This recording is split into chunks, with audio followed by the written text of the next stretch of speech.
안녕하세요. 저는 40대 초반으로 아이 둘을 키우고 있는 돌싱입니다. 이혼을 한 지는 몇 년 되었는데 이렇게 이혼 글을 쓰게 된 이유는 아주 즐겁고 유쾌한 만남이 있었기 때문이에요.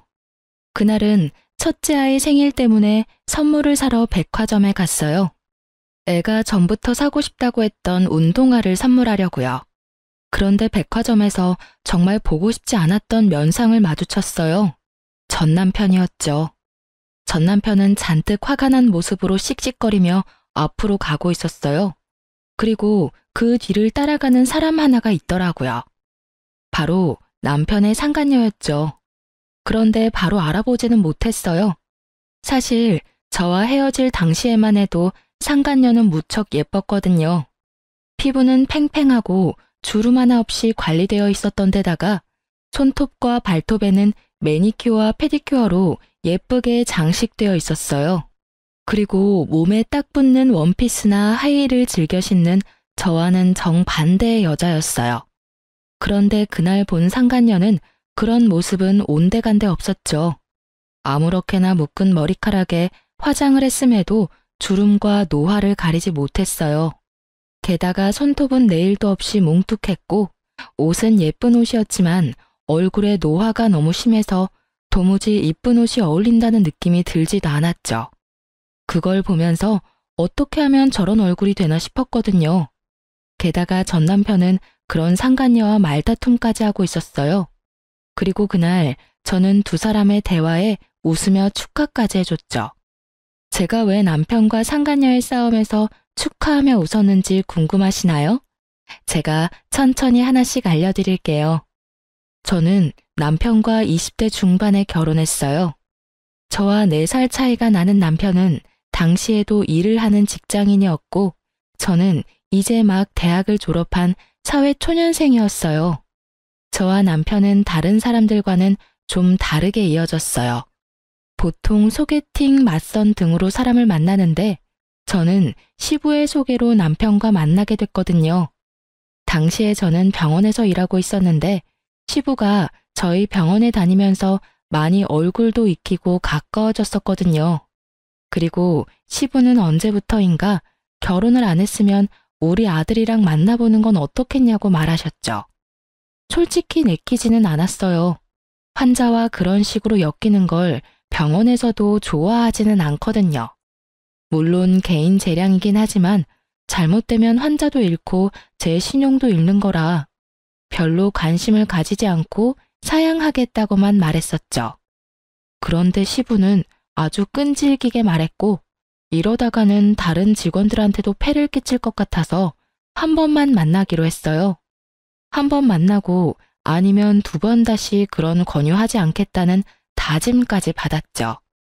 그렇게 남편과 만났는데 생각보다 말도 잘 통하고 재미있는 사람이라 저도 마음을 주게 됐어요. 그렇게 사귀게 되고 1년쯤 되니 시부가 먼저 너희 결혼 안 하냐 하더군요. 그런 건 남편이 먼저 이야기를 꺼낼 건데 시부의 말에 남편도 제게 프로포즈를 하고 그렇게 결혼을 하게 됐어요. 그리고 그때야 알았죠. 시부가 생각보다 부자라는 걸요. 결혼 후에는 첫째 아이가 들어섰고 아이를 낳고 1년 만에 또 둘째 아이를 낳았어요. 연년생이었어요. 아들 둘을 연속으로 낳고 나니 제 몸도 축나더군요. 그래서 남편과 상의해서 남편에게 정관 수술을 시켰어요. 남편도 애가 둘이면 괜찮겠다고 했었고요. 그렇게 결혼 초반에는 저희도 괜찮은 부부였고 가족이었어요. 꼼꼼하고 계획적인 남편과 그런 남편의 뒤를 받쳐주는 와이프였거든요. 그게 엇나가기 시작하게 된 건 아이들이 초등학생이었을 무렵이에요. 저는 일은 완벽하게 잘하는 사람이지만 사실 사생활에서는 그렇게 완벽을 추구하는 타입은 아니에요. 일과 사생활이 철저하게 다른 타입이라고 해야 할까요?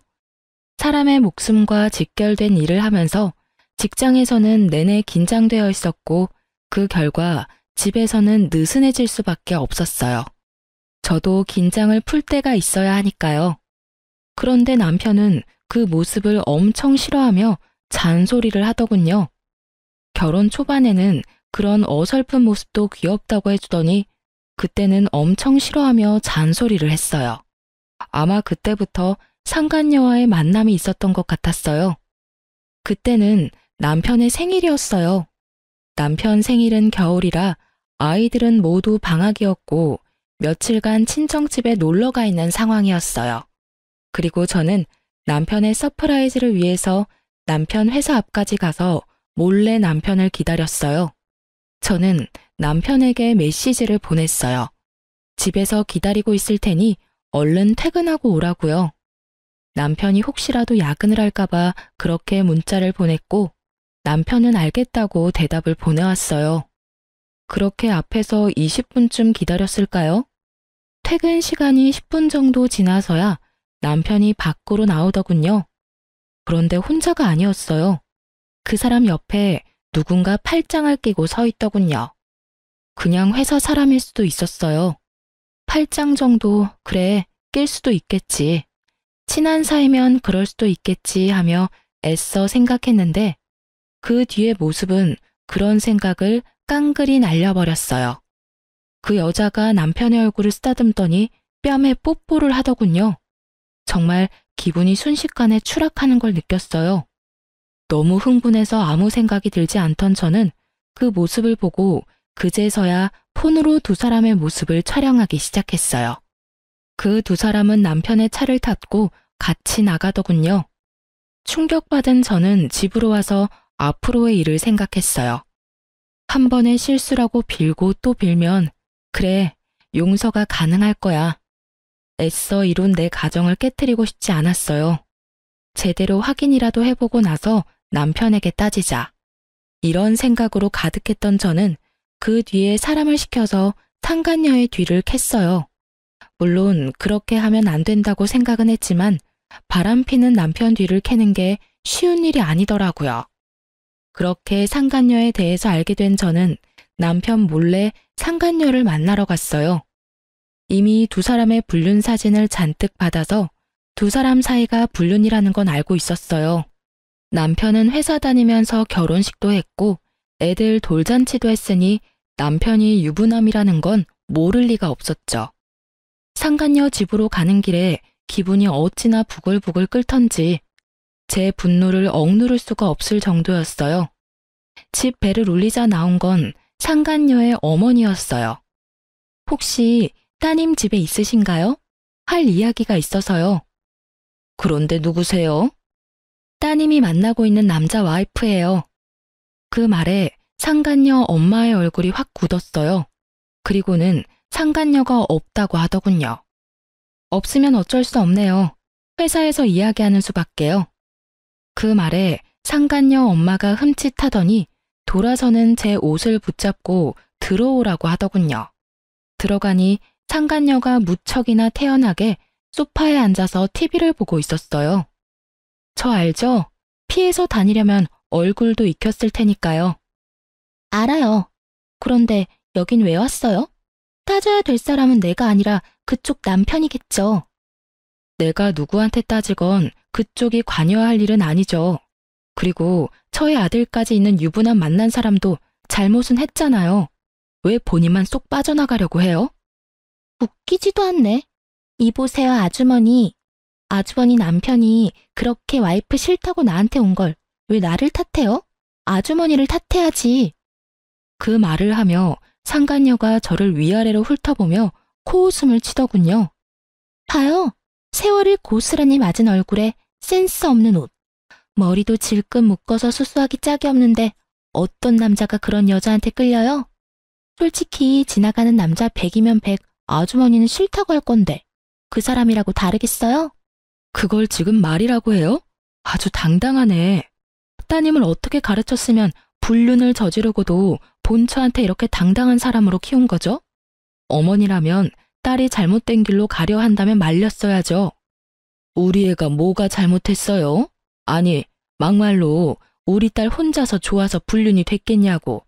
그쪽 집 남편도 우리 딸 좋아하니까 그렇게 됐겠지.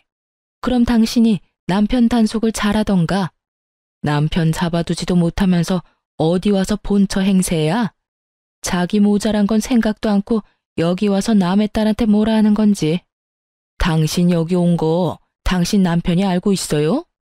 가족들이 단체로 쓰레기네. 딸이 상간녀가 된 게 뭐가 잘못이냐고 할 정도면 그래, 상간녀 되고 싶으면 그렇게 해. 그런데 나 이혼 절대 안 해줄 거야. 둘이서 몰래 만나든 대놓고 만나든 알아서 해. 그런데 그거 알지? 내가 이혼 안 해주면 너는 행복한 상간녀 되는 거고 나는 불행하지만 권리는 다 가진 본처 되는 거야. 내 아들은 그 사람 호적에 들어가고 네 자식은 호적에도 못 올리는 혼외 자식이지. 그 사람은 아줌마랑 이혼하고 저랑 결혼하겠다고 했어요. 이혼하는 건 당신이라고. 나는 그 사람하고 정식으로 재혼할 거야. 그래, 언젠가는 그렇게 해. 근데 그렇게 되기 전까지는 넌 상간녀야. 그리고 그 사람이 욕구 푸는 도구고. 처음이라서 봐주려고 했는데 넌 정말 답이 없네. 저는 그렇게 말하고 일어섰어요. 두 사람이 말도 못하고 꿈뻑거리고 있더군요. 잘해봐 어디. 나는 절대로 손해보고는 안 뺏겨. 내가 여자로서 불리하긴 하지. 근데 법적으로는 내가 훨씬 유리하잖아. 안 그래?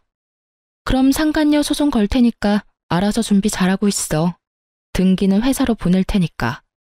그 말에 상간녀 얼굴이 완전 하얗게 질렸어요. 저는 그 얼굴 보며 비웃어주며 밖으로 나왔죠.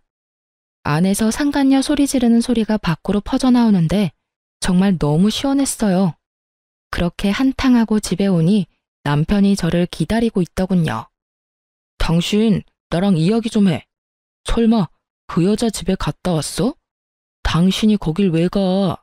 그 여자랑 아무 사이도 아니야. 당신이 그냥 민폐 끼친 거라고. 그 여자는 다르게 말하던데 누가 진짜를 말하는 거야? 그리고 당신 지금 나한테 그 여자 집에 왜 갔냐고 따질 때가 아니지. 여기서 따져야 할 사람은 당신이 아니라 나야. 불륜남. 그 타이틀이 갖고 싶었어? 그래서 회사 직원이랑 바람나서 즐겁게 놀았어? 그런 거 아니야. 그냥 좀 가깝게 지내는 사이고 잠깐 그런 사이가 됐을 뿐인 거지. 당신이 너무 과하게 생각하는 거라고. 불륜이라기보다는 일탈이라고 생각하는 게 맞지. 그 여자한테 그렇게 진심은 아니었다고. 그래? 그럼 다행이네. 사실은 그 여자 정리 안 하면 당장 아버님께 이야기하려고 했거든. 이틀 전에도 당신 바쁘다고 하고 그 여자랑 모텔에서 뒹굴 때 시댁 가서 아버님, 어머님이랑 밥 먹고 근처 놀러 갔다 왔거든. 좋아하시더라. 아들은 부모님한테 신경도 안 쓰는데 며느리가 신경 써주니 이보다 좋을 수 없다고 하시면서 그런 아버님이 아들 불륜 소식을 들으면 얼마나 화내실지 나도 모르니까 알아서 잘 처시네. 그 여자 이름, 주소, 전화번호, 사진 한 번만 더 내 눈에 띄면 그때는 이런 생각하지도 않고 바로 아버님께 다 이야기해버릴 거니까. 당신 진짜 너무하다. 매번 그렇게 아버지 어머니 인질로 내세우면 좋아? 인질? 누가 인질인데? 당신이 그런 짓만 안 했으면 내 행동은 그냥 시부모 생각하는 착한 며느리가 할 행동 아니야? 그리고 경고하는데 상간녀한테 위자료 소송할 거야. 그거 당신이 대신 내주면 나 진짜로 가만 안 둬? 제 말에 남편이 조용해졌어요. 시부는 시끄러운 걸 무척 싫어하시는 분이었거든요. 물론 그보다 더 큰 이유는 우리 집 재정의 거의 대부분을 시부에게 의존하고 있다는 사실 때문에 남편은 시부를 거스를 수가 없는 거예요. 결국 남편은 상간녀를 정리하기로 했어요. 제가 보는 앞에서 두 사람은 헤어지기로 하고 각서를 쓰고 확답까지 받았어요. 그렇게 표면적으로는 평화가 찾아왔지만 남편은 여전히 저를 피하고 있었어요. 저도 남편에 대한 신뢰가 바닥나 버렸어요. 집안은 내내 아슬아슬하게 굴러갔어요. 그래도 가정은 지켜냈다는 생각은 들었어요. 그 이후로 저는 상간녀에게 위자료 소송을 걸었어요. 등기는 회사로 보냈죠. 그 등기에 회사에서 한바탕 난리가 났다고 하더라고요. 저야 신경 쓸 일 아니죠. 열어보지 않는 한 남편 이름이 나오는 것도 아니고 말이죠. 자폭해서 남편에게 달려가서 소리라도 친다면 더 속이 시원했을 텐데 그런 이야기가 나오지 않은 걸 보면 불륜남이 누구인지는 이야기 안 한 모양이에요. 결국 상간녀는 일을 그만뒀고 퇴사 후 퇴직금으로 제게 위자료를 줬어요. 그렇게 일이 일단락되는 듯 했는데 그 뒤로 남편의 행동이 수상하더군요. 꿍꿍이가 있는 모양인지 제가 한 집안일에 매번 트집을 잡고 그걸 이유로 화를 내기 시작했어요. 청소가 꼼꼼하지 못하다, 세탁이 위생적이지 못하다, 요리가 맛없다, 남편 내조를 안 한다. 아주 가지가지 내용으로 저를 트집 잡고 화를 냈어요. 저는 한 귀로 듣고 한 귀로 흘렸죠. 제가 못하고 있는 일이 아니었으니까요. 몇 년간의 부부 생활로 저도 어느 정도 집안일에 익숙해진 데다가 제가 못하는 부분은 한 달에 한 번 청소 도우미를 불러서 깔끔하게 정리까지 하는데 문제가 있을 리가 없었어요. 그런데도 남편은 무조건 트집을 잡아 문제를 만들기 시작했어요. 그리고 몇 달이 지나자 남편이 본심을 드러내더군요. 당신이랑 못 살겠어. 이혼해줘. 집안일이고 뭐고 다 내 마음에 안 든다고. 꼼꼼하지도 않고 깨끗하지도 않고 솔직히 이 집에 머물고 싶지도 않아. 구체적으로 어디가 어떻게 마음에 안 드는지 말해봐. 요리? 한식 자격증까지 따서 매일 다른 요리 해주는데 청소? 매일 청소기 돌리고 이틀에 한 번 걸레질하고 음식물 쓰레기도 매일 처리하는데 세탁? 흰 빨래, 검은 빨래, 속옷, 수건 다 따로 세탁하는데 어디가 문제인 건데? 셔츠에 바지까지 다 다림질을 해놓잖아. 그리고 한 달에 한 번 사람 불러서 대청소하고 어디가 문제냐고. 그러니까 내 마음에 안 든다고. 당신이 잘하고 못하고를 떠나서 이런 식으로 하는 거 마음에 안 든다고. 그냥 진짜 이유를 대. 당신 여전히 그 여자랑 정리 안 했잖아. 내가 모를 줄 알았어? 눈만 가리면 다 가리는 줄 알았지? 그 여자 퇴사하고 나가면 내가 모를 줄 알았어? 당신이 이상하게 트집 잡을 때 벌써 상간녀 뒷조사 다 했거든? 재미 잘 봤더라. 자식 새끼들 놔두고 젊은 년이랑 바람피니까 회춘하는 기분이디? 이혼? 이혼하고 싶으면 당신이 아버님한테 허락받아. 그러면 이혼해 줄 테니까. 그 여자가 그렇게 마음에 들면 데리고 와서 이야기하라고. 나 대신 그 여자가 더 젊고 예쁘고 능력 있어서 같이 살고 싶다고. 당신이 직접 아버님한테 말하라고. 그 정도도 못하는 거면 내가 이혼은 왜 해줘? 저는 이번에도 시부를 입에 올렸고 애석하게도 이번에는 남편에게 통하지 않았죠. 남편이 제 집안일을 트집 잡은 건 제게 흠을 만들어 어떻게든 잘 빠져나가 보려고 했던 거니까요. 그 흠을 시부에게 말하면 이혼을 허락받을 수 있다고 생각했던 것 같아요. 남편이 당당하게 말하더군요. 같이 시댁으로 가서 아버지한테 이야기하자고요. 너 진짜 후회 안 할 자신 있어? 이혼하고 그 여자랑 재혼하는 거 잘 생각해 보라고. 그 여자 어떤 면이 좋았는지는 모르겠지만 결혼과 연애는 달라. 그렇다고 이 마음을 숨기고 살고 싶지는 않다고. 그 말에 저는 바로 결정했어요. 이런 놈 데리고 사느니 그냥 놔버리는 게 낫다고요. 그런데 쉽게 놔줘버리면 둘이서 하하호호 할 텐데 그건 너무 싫었거든요. 그래서 저는 남편에게 말했어요. 그래, 가자. 시댁으로 가. 가서 당신이 다 말하고 이혼 허락 받아. 솔직하게 말해서 이 결혼 아버님이 노력해서 한 결혼이야. 그분 속이고 싶지 않으니까 당신이 직접 말해. 결국 남편과 저는 시댁으로 향했어요. 시부는 아무것도 모른 채 갑자기 들른 아들 내외를 무척 반갑게 맞아주셨죠. 아이고, 우리 며느리 왔어? 자, 어여 이리 와서 앉아. 뭐 먹을래? 오늘 며느리 왔으니 그저께 만들어둔 식혜 먹을까? 그렇잖아도 너한테 주려고 만들어놨지. 아버님의 말씀이 끝나기가 무섭게 남편이 말을 꺼냈죠. 아버지, 드릴 말씀 있어요. 저 이혼하고 싶습니다. 그 말에 시부 얼굴이 딱 굳더군요. 놀란 시모도 식혜를 식탁에 내려놓다가 멍하니 서 있고요. 이게 무슨 날벼락인가 싶은 표정이더라고요. 무슨 헛소리야? 너희가 왜 이혼을 해? 아버님, 이 사람 만나는 여자가 있어요. 벌써 오래됐어요. 1년은 넘었으니까요. 남은 여생은 그 사람이랑 함께 살고 싶다고 해요. 제가 하는 일들은 다 마음에 들지 않는다고 하니 제가 어찌할 도리가 없어요. 뭐? 여자? 너 이놈의 새끼, 너 며느리 놔두고 바람을 폈어? 이런 정신 나간 놈을 봤나? 아버지도 그 여자 보시면 마음에 드실 거예요. 와이프보다 착하고 예쁘고 뭐든 다 잘하는 여자예요. 솔직하게 말해서 이제 와이프한테는 마음이 생기질 않아요. 네가 애야? 결혼이 뭔지 모르고 결혼했어? 법적으로 부부가 되는 게 결혼이야. 그걸 일방적으로 망쳐놓고 네가 이혼을 이야기한다고? 답도 없는 놈. 그러니까 아버지, 한 번만 만나봐 주세요. 와이프보다 훨씬 나은 사람이고 아버지 마음에 들지도 모르잖아요. 나는 만나고 싶은 마음 없다. 그리고 이혼 이야기 나한테 꺼내지도 마. 며느리 너도 이 이혼 원하는 게냐? 아버님, 이 사람 불륜 처음으로 알았을 때 한 번 용서해 줬어요. 그런데 또 그래요. 그리고 저는 이혼 안 해주겠다고 했는데 남편이 강하게 요구하고 있어서 이렇게 가족이 화목하지 않으면 아이들에게도 큰 영향이 갈까봐 두렵기도 하고요. 제 말이 끝나기가 무섭게 시댁 벨이 울리더군요.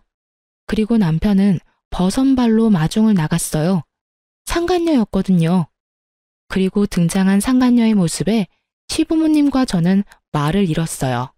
몸에 딱 붙는 원피스는 허벅지까지 훤히 보이도록 올라갔고 다리에 스타킹도 신지 않았는지 맨발로 들어오더군요. 게다가 손톱과 발톱에 형형색색 네일과 페디큐어는 예전에 제가 본 것보다 더 화려하고 무거워 보였고요. 그리고 거실로 들어오니 그녀의 몸에서 확 하고 짙은 향수 냄새가 풍겼어요. 안녕하세요, 아버님. 처음 뵙겠습니다. 아주 씩씩하게 인사를 하는 상간녀를 보는 남편도 살짝 당황한 눈치였어요. 어른을 보러 오는 자리에 그런 차림이 그다지 좋지 않다는 걸 모르는 듯 하더군요. 그저 아름답고 예쁘게 자신을 포장하기만 된다고 생각하는 듯 아주 예쁘고 아름답고 비싸게 자신을 포장했더라고요. 아버님, 어머님, 비록 저는 오빠와는 늦게 만났지만 정말로 좋은 가정을 꾸릴 수 있을 거라고 생각해요. 저기 있는 여자는 성격도 나쁘고 집안일도 못해서 매번 오빠에게 혼만 나는데도 절대로 이혼 안 해주겠다고 하더라고요. 정말 얼마나 이기적인 사람인지. 걱정 마세요. 저와 오빠가 결혼하면 제가 내조는 확실하게 할 테니까요. 그래서 아가씨가 우리 며느리보다 낫다고? 그럼요. 어디로 보나 제가 더 괜찮지 않나요? 자기 관리도 못하고 집안일도 안 하는 여자보다는 제가 오빠에게 더 잘 어울린다고 확신해요. 게다가 저 여자는 저희 집에 찾아와서 막무가내로 오빠와 이혼 안 해주겠다며 저를 상간녀라고 욕하고 때리기까지 했거든요. 없는 이야기를 만들어내는 상간녀를 보니 화가 나기보다는 한숨만 났어요. 이 여자는 대체 왜 이렇게 지레만 밟을까 싶었죠. 정말로 저런 여자랑 결혼하고 싶어서 며느리랑 이혼을 하고 싶다고? 시부가 남편에게 물었어요. 남편이 우물쭈물 하더니 그러더군요. 아버지, 모자란 점이 있으면 가르치면 되고 부족한 점은 채우면 되잖아요. 제가 이 여자를 좋아해요. 그러니까 제발 인정해 주세요. 이혼 제발 허락해 주세요. 그 말을 듣던 시부는 속이 타는지 식혜를 들고 입으로 가져갔어요. 그런데 한참을 마시지를 않고 있더니 갑자기 식혜를 남편과 상간녀에게 뿌려버리더라고요. 다들 갑작스러운 상황에 깜짝 놀랐어요. 이게 뭐야? 아버지, 왜 이러세요? 너 이제부터 우리 집 자식 아니다. 저런 근본도 없는 여자를 데려와서 뭐라고? 이혼을 허락해줘? 네가 정신이 나갔나 보구나. 그런 놈한테는 매가 답이지. 너한테 눈깔이 있으면 좀 봐라. 저 여자 어디가 며느리보다 낫다고 말하는 거야? 그치만 아버지. 어른들 집에 오면서 피부는 훤히 드러내고는 냄새는 또 얼마나 나냐. 늙은 노인들 집에 오려니 냄새 날까봐 그리 팍팍 양념을 쳤어. 저런 모자란 여자를 우리 집 며느리로 받으라고? 내 눈에 흙이 들어와도 절대 안 돼. 우리 집안 내 대에서 망하는 꼴 보고 싶지 않으니 당장 나가. 네가 하는 말은 아무것도 안 들어줄 거다. 나가! 결국 남편과 상간녀에게는 축객령이 떨어졌고 함께 나가려던 저를 시부가 붙잡아서 같이 나가지는 못했어요. 못난 아들 때문에 미안하다. 내가 이러려고 너랑 아들을 결혼시킨 게 아닌데 많이 힘드냐? 내가 아들놈 두드려 패서라도 사람 만들어 놓을 테니까 그리 걱정 말아라. 아버님 마음도 알고 말씀도 너무 고맙지만 사람 마음이라는 게 간단히 돌아서는 게 아니잖아요. 저번에 외도 걸리고도 남편이 여전히 그 상간녀 만나는 거 보면 남편이 그 여자 많이 좋아하는 건 확실한 것 같아요. 그렇게 되면 제가 설 자리도 없어지는 건 맞고요. 좀 더 남편과 대화를 해보고 어떻게 할지 말씀드릴게요. 그렇게 말하는 저를 시모와 시부는 걱정과 미안함이 가득한 얼굴로 보더군요. 밖으로 나와 집으로 가려는데 갑자기 남편과 상간녀가 튀어나왔어요. 제가 나올 때까지 기다리고 있었던 모양이었어요. 당신 아버지랑 무슨 말 했어? 그걸 왜 나한테 물어? 아버님한테 직접 물어봐. 난 당신이랑 말도 섞고 싶지 않으니까. 아, 미치겠네. 당신이 이혼을 해주면 될 일이잖아. 아버지 끌어들여서 뭘 어쩔 건데? 너 설마 내 재산 때문에 이러는 거야? 재산? 당신이 대체 뭘 가지고 있는데? 당신이 가진 거 다 아버님 거잖아. 아버님 말 한마디면 다 사라지는 거 당신도 알고 나한테 이러는 거잖아. 오빠, 나는 이해가 안 가. 어떻게 이런 여자를 아버님이 그렇게 좋아하실 수가 있어? 도대체 아버님한테 무슨 수작을 부렸길래 나를 싫어하시냐고. 상간녀의 그 말에 저는 웃음이 튀어나오더군요. 그걸 모르다니. 당신이 잘 좀 가르쳐줘. 어른 집에 그런 꼴로 오면 누구나 욕하겠지.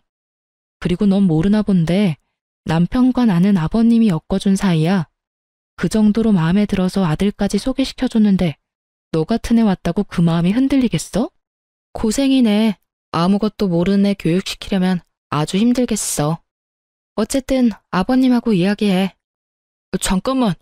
이렇게 가지 말고 그럼 이렇게 하자. 당신이 나랑 이혼해주면 당신이 원하는 대로 뭐든 해줄게. 이혼만 해줘. 솔직히 내 손에서 할 수 있는 건 다 할 테니까. 응? 사랑에 애달아하며 저한테 매달리는 남편을 보니 우라가 치밀더라고요. 어떻게 상간녀 하나 때문에 저한테 뭐든 다 해주겠다는 말을 할 수가 있어요? 어떻게? 저는 남편에게 화가 잔뜩 난 목소리로 말했어요. 뭐든지? 그래, 내가 원하는 거 말해줄게. 당신과 내가 사는 신혼집, 그거 나한테 줘. 재산 분할 아니고 아의 명의를 내 이름으로 달라는 이야기야. 그리고 두 아들, 양육권, 친권도 내가 원해. 내 배로 낳은 내 새끼고 저 여자가 나한테 저렇게 나를 세우는데 내 자식들이 저 여자한테 나쁜 짓 당하지 않는다는 보장도 없잖아? 그리고 이 두 가지 조건을 절대로 번복하지 않겠다는 법적 효력이 있는 약속도 필요하고. 제 말에 상간녀가 더 열받아 하더군요. 그 집이 왜 당신 집이야? 결혼할 때 한 푼도 안 해왔다며. 그럼 그건 오빠 집이지. 이 여자 진짜 완전 돈에 환장했네. 오빠, 주지 마. 이 와중에 상간녀는 우리 애들 이야기는 또 쏙 뺐더군요. 생각하는 거 딱 보면 척이죠. 자기가 남편과 결혼해서 애 낳으면 그 애한테 모든 재산이 갈 거라는 생각으로 아이들 친권과 양육권은 저한테 주라는 거겠죠. 집은 생각해 보겠는데 친권은 혹시라도 내가 그 수술한 것 때문에 애가 안 생길 수도 있고, 그렇게 치면 첫째는 내가 데려가야 할 것 같은데. 그럼 이혼 못하는 거지. 이야기 다 끝났어? 제가 강경하게 나가자 남편이 잠깐 고민하는 듯 하더니 결국 알겠다고 하더군요. 알았어. 그렇게 하지. 집은 당신 명의로 돌려줄 테니까 나중에 다른 소리 하지 말고. 그거야말로 내가 원하던 바야. 줬다가 뺐지나 마. 오빠, 그 집 주면 어떡해. 그럼 우린 어디서 살아? 괜찮아. 집 얻을 돈은 있고, 무엇보다 아버지가 우리 결혼 허락해주면 그것보다 더 좋은 집 해달라고 하면 되지. 저 집도 아버지가 해준 거거든. 솔직히 내 돈 한 푼도 안 들어갔으니까 아까울 것도 없어. 그 말 들으면서 웃음이 어찌나 나는지, 시부가 무슨 생각으로 두 사람을 허락해줄 거라고 생각하는지 그 이유를 모르겠더라고요. 첫 만남 자리에서 식혜까지 뒤집어 쓰고 시부에게 호통까지 들었으면서 마지막까지 본인들의 행복한 미래를 낙관적으로 생각하는 게 너무 어이없었어요. 하지만 이혼해주기로 한 이상 저는 더 이상 관여할 필요 없는 사람이죠. 그렇게 저는 남편과 이혼을 했어요. 이혼하기 직전에 집 명의부터 옮기고 이혼하면서 아이들 친권도 제 앞으로 다 돌려놨어요. 남편과 제가 이혼한 후 전 남편은 홀가분한 마음으로 상간녀와 결혼을 하려고 시댁에 들렀다고 하더군요. 하지만 시부가 그 여자랑 결혼하면 집안 재산은 전부 사회 기증하겠다고 하니 두 사람 다 놀라서 물러갔다고 하더라고요. 시부에게 직접 들었거든요. 시부는 제가 이혼을 결심했다는 걸 알고서 한 번 시댁으로 부른 적이 있었어요. 그때 시부가 알려줬어요. 그놈이 제정신으로 돌아와서 너한테 다시 돌아온다고 하면 며느리 네가 받아줄 거냐? 아버님, 저는 그런 건 안 해요. 이미 떠난 마음이고 저하고는 끊어진 연이에요. 억지로 붙였다가 또 어떤 일이 벌어질지도 모르고요. 그냥 아이들이나 잘 키우면서 살고 싶어요. 그 말에 시부가 씁쓸하게 웃으며 말하더라고요. 그래, 그럴 것 같아서 내가 유언장을 좀 고쳐놨다. 그놈이 제정신 차리고 그 여자랑 안 만나고 있으면 내 재산 조금은 물려줄 것이고 여전히 그 여자랑 만나면 한 푼도 남기지 않겠다고 말이다. 그리고 대신 네 아이들, 내 손주들 앞으로만 유산 물려줄 생각이다. 그건 괜찮겠지? 아버님 재산이고 아버님 거예요. 이혼하고 떨어져 나간 며느리 자식들까지 신경 안 써주셔도 돼요. 아버님 돌아가시기 전에 다 쓰시고 가세요. 저는 그런 거 바라지도 않고 지금 받은 집만 있으면 일하면서 충분히 애들 키울 수 있어요. 내 돈, 내 마음대로 하는 거야. 그냥 너한테는 통보만 하는 거란다. 그리 알고 있어. 시부와 그렇게 대화를 나누었거든요. 전 남편은 상간녀와의 관계를 허락받지 못해서 지금은 직장 근처에 전세로 상간녀와 동거 형태로 살고 있다고 하더군요. 솔직히 결혼은 부모님 허락이 없어도 가능하지만 전 남편이 그렇게 하지 않은 건 시부가 가진 재산 때문일 거예요. 자기가 다 상속받을 건데 괜히 상간녀 비위 맞춰주겠다고 아버지 심기 거스르는 일은 안 하고 싶었던 모양이에요. 그게 화가 났는지 상간녀의 심기가 아주 불편했다고 하더군요. 이혼 후 그 소식 이후로는 전 남편과 관계된 어떠한 이야기도 듣지 못했어요. 솔직히 알고 싶은 마음도 없었고 알 필요도 없었죠. 저도 애 둘 키우며 일하랴 바쁜 사람이었으니까요. 저는 남편과 같이 살던 신혼집을 팔아버리고 친정 옆에 작은 집을 사서 아이들과 지냈어요. 그리고 여태 그 사람들 소식 알지도 못하다가 얼마 전에 두 사람을 보게 된 거고요. 그날은 아들들이랑 약속을 했거든요. 백화점에서 만나서 맛있는 거 먹고 멋진 옷도 사주겠다고요. 처음에 멀리서 볼 때는 누군지 못 알아보겠더라고요. 전 남편은 알아볼 수 있었는데 말이죠. 그렇게 예쁘고 동안에 패셔너블했던 상간녀는 최근 몇 년 사이에 완전히 망가져 버렸더라고요. 주름살, 타버린 피부, 스트레스와 과로로 망가진 몸. 게다가 두 볼이 움푹하게 패여서 마치 노파 같더군요. 저는 두 사람 가까이로 갔어요. 그 사람들도 저를 못 알아보는 것 같더군요. 그럴 수밖에요. 저도 전 남편과 이혼하고 그동안 하지 못했던 피부 마사지나 나를 위한 선물을 자주 줬거든요. 예전처럼 늙고 수수한 아주머니가 아니니까요. 빨리 와. 당신은 도대체 집에서 하는 게 뭐야? 밥을 맛있게 못하는 거면 냉장고는 채워놔야 할 거 아니냐고. 게다가 매번 냉장고 정리도 안 돼서 곰팡이 핀 반찬들을 내가 봐야 해. 그치만 저도 일을 하잖아요. 항상 바쁜데 집안일까지 어떻게 하냐고요. 그런 말이 나한테 통할 것 같아? 그럼 애엄마는 어떻게 그걸 다 했는데? 당신 능력이 모자란 걸 직장 탓으로 돌리지 말라고. 내가 잘못했지. 어디서 아무것도 못하는 여자를 데려와서는.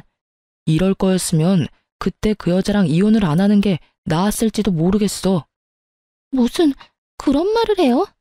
나랑 사는데 불만이 있는 건 알겠지만 이렇게 살게 된 데는 당신 탓도 있다고요. 우리 사이에 애만 생겼어 봐.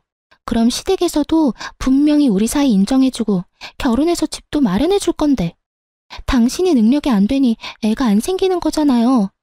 수술 복구하면 다 된다면서요. 그 말 믿고 기다린 지가 언젠데 여태 애가 하나도 안 생기냐고요. 병원에 가자니 이상 없다면서 안 간다고 고집이나 부리고. 이상이 없을 리가 있어요? 내가 이상이 없는데. 그러면 당신한테 이상이 있겠죠. 당신, 내가 이상이 있을 리가 없잖아. 나한테 애가 둘이나 있는 거 잊었어? 그렇게 치면 당신이 더 문제 있는 거지. 그 여자는 잘 가지는 애를 당신은 왜 못 가져? 그리고 애가 있고 없고의 문제가 아니잖아. 당신이 집안일을 너무 못하니까 매번 집안꼴이 개판이지.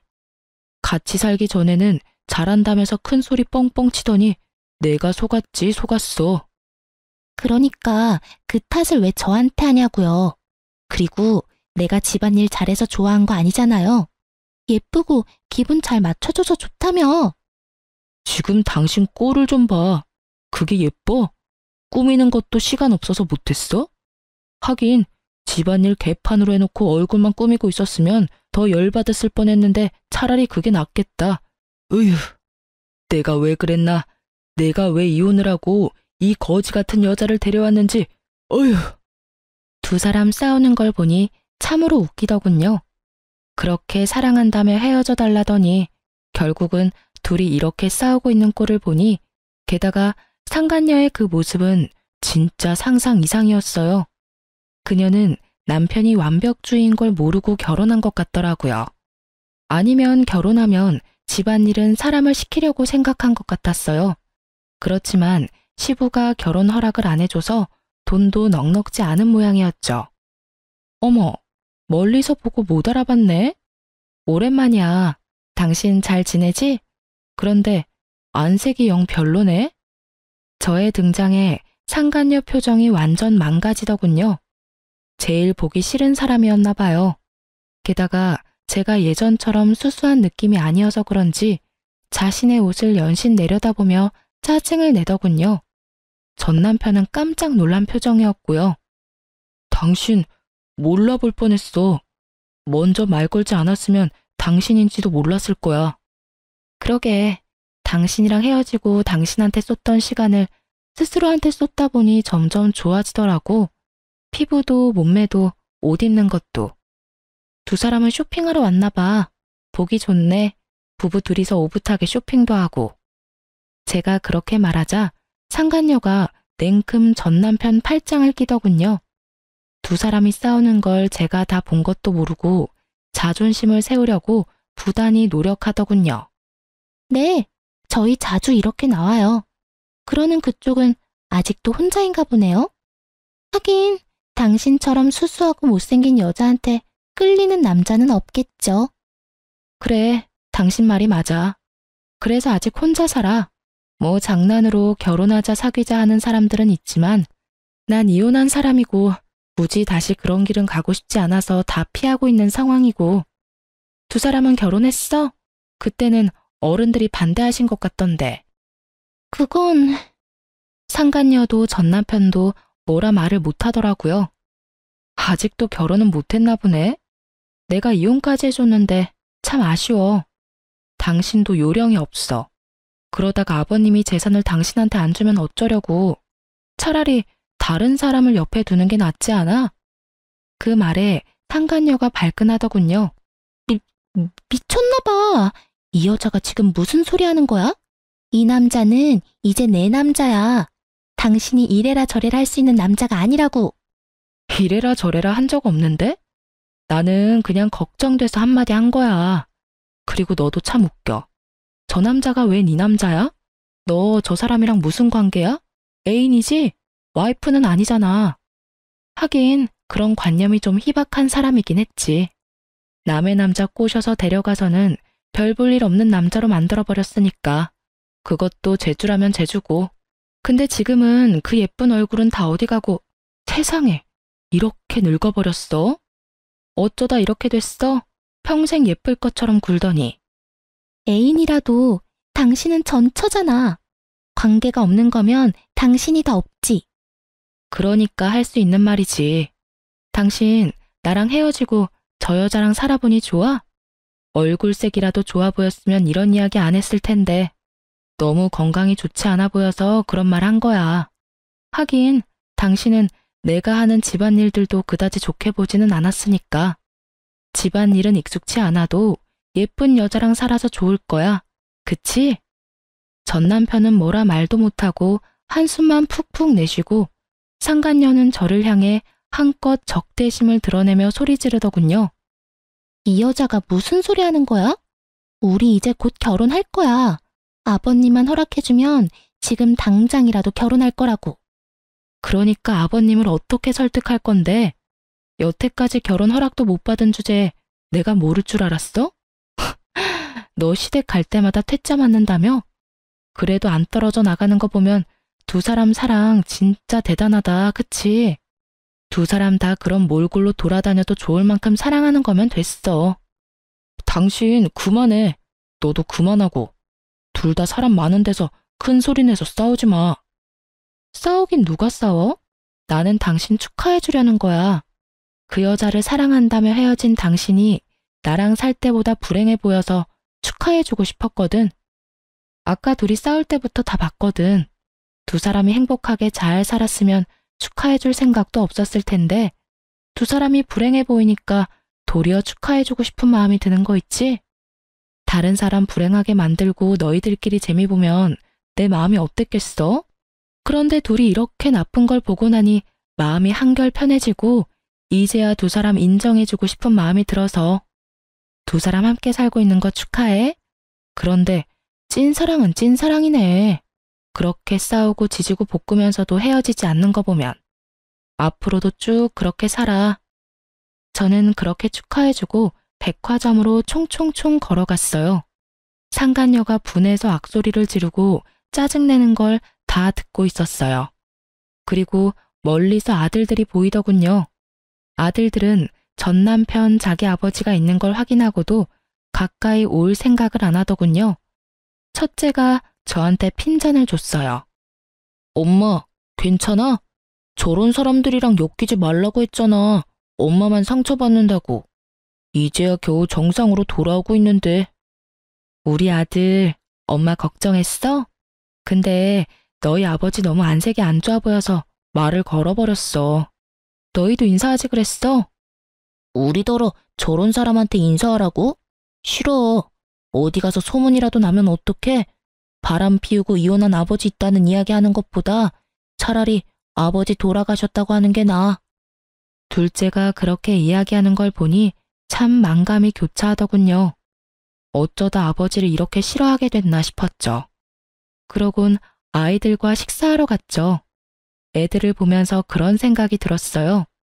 부모가 아이들에게 인정받지 못하는 게 가장 비참한 거 아닌가 하고요. 본인은 그런 걸 모르고 있겠지만 그 뒤로 전 남편에게 전화가 간간히 왔지만 다 무시했어요. 어떤 이야기이든 저한테 도움되는 일은 아닐 테고 이렇게 이혼한 마당에 안부 인사하러 전화하지는 않을 테니 말이죠. 게다가 여태껏 연락 한 번 없다가 연락 오는 것도 수상쩍은 일이긴 하잖아요. 귀가 더럽혀지기 전에 차단한 거예요. 이혼 글을 쓰면서도 그때의 상간녀 모습이 떠오르네요. 예쁜 얼굴과 미모가 천년만년 갈 것처럼 굴던 상간녀가 완전히 망가져 있는 걸 보니 세월 앞에 장사 없다는 말이 실감나기도 했죠. 그 두 사람을 마주치고 나서는 아주 작게 남아있던 응어리도 싹 다 사라진 기분이 들었어요. 그래서 글을 쓰게 된 거고요. 제 글을 읽고 즐거우셨으면 좋겠어요. 저 정말 즐거운 마음으로 글을 썼거든요. 남의 눈에 눈물 나게 만들면 본인 눈에는 피눈물 난다는 걸 상간녀가 몸소 실천해줘서 참 기쁘고요. 읽어주셔서 정말 감사합니다.